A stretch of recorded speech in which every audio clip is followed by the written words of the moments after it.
In this module, we're going to be looking into the functions of the genome browser. So this allows us to visualize data that has been aligned to the human genome. So you access the genome browser by clicking on genome browser here in the left-hand panel. And this then brings you to this starting page. So on this starting page, you can see here that we've started at the region of the MYC-N gene. So you can see the specific region up here in the left, and this is then mapped to the HG19 human genome build. And we're looking at chromosome 2, and the specific location you can see here is P24.3. So a little bit of information about what we're looking at.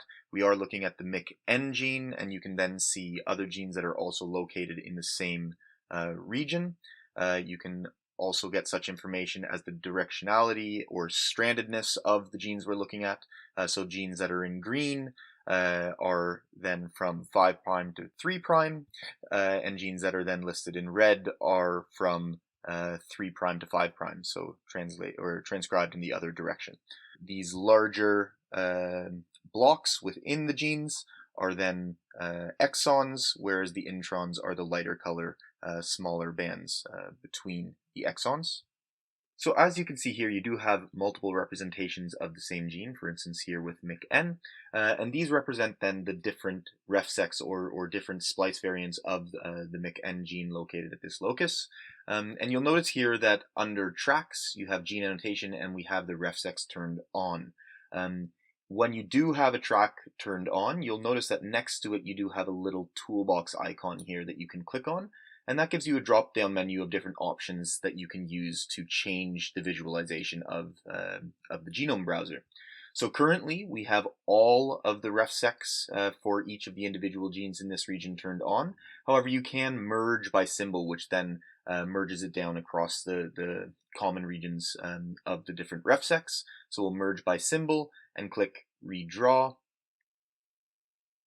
And here what you'll then see is that all of the individual genes have been merged down to one representative transcript. You'll also notice that in the same toolbox you can alter things such as the height of the transcript. So here currently we have it at 12. If we change it to 20, for instance, and redraw, you can see the effect that this has. So it just simply creates a larger representative of the individual transcripts that we're looking at. So you'll also notice that up at the top, you do have options that you can move or scroll along the genome to look at different regions that lie adjacent to the region that you're looking at. And you can also have different options of zooming in or out in specific regions. So for instance, if we want to zoom out 10 times, you'll see that it just regenerates the image and shows you what is around the region that you're looking at. I can zoom out 20 times as well, just to get a much larger overview. And then you can get an idea of what genes lie around the same region, as for instance MYC-N here.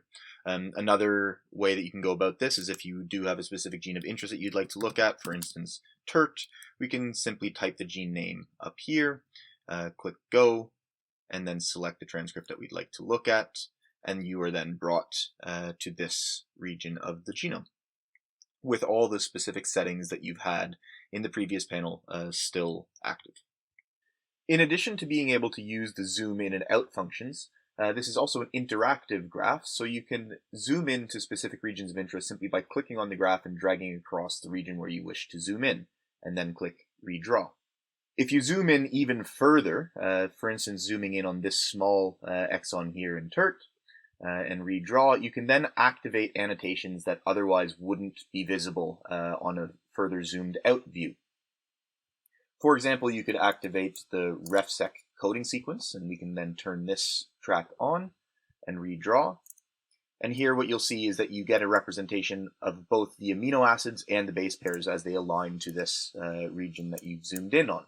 If you then go to the settings under this specific track, you can see that you have different modes and types of annotations that you'd like to turn on. So under modes, for instance, you can select individual amino acids that you would like to highlight. So for instance, here we can click on prolines that we'd like to highlight amongst the amino acids and redraw.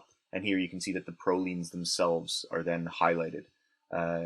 Also, currently we're looking at both amino acids and nucleotides. However, you can strictly look at amino acids on their own and redraw, and then you are specifically given the sequence of amino acids with the prolines highlighted.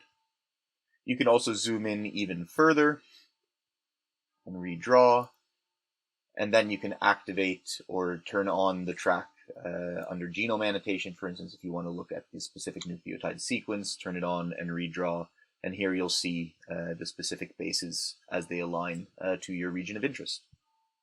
There are, of course, other tracks that you can turn on. For instance, if you want to look at GC content, you can turn this one on and redraw, and there you get an overview of the GC content across a region. If you zoom out, you can then get a more generalized view of GC content across specific regions of interest. So if we would now like to return to the overall TERT gene view without these tracks on, it's as simple as just turning these tracks off that we just activated before. And then if you know the specific coordinates of the region that you would like to look at, you can simply enter those in here. I happen to remember what those coordinates are. However, you can always look back to old images that you have produced to get these coordinates and click redraw, and will then be zoomed out to the overall TERT gene view without the activation of the tracks. As you can see here, there are very many tracks and different annotations that are available to help you customize the visualization of your specific region of interest in the genome browser. And we will be going into details about specific tracks and how to use those in other modules on the genome browser. However, for now, I'd just like to say that the time it takes to put together your specific image can be quite time consuming. So you do always have the option of storing a specific image or profile in sets of tracks on a region that you can then load at a later time point. So if you click there, you can see here now that we can either store the profile, so you could always enter a name of a profile that you would like to store that you've just created. Otherwise, you could always load a previously procured profile and execute, and then view this in the genome browser. And here you can see that we've zoomed in on the region of FOX2A, and you have ChIP-seq data for two different transcription factors, FOX2B and MYC-N, and their profiles as they align to this region of the genome.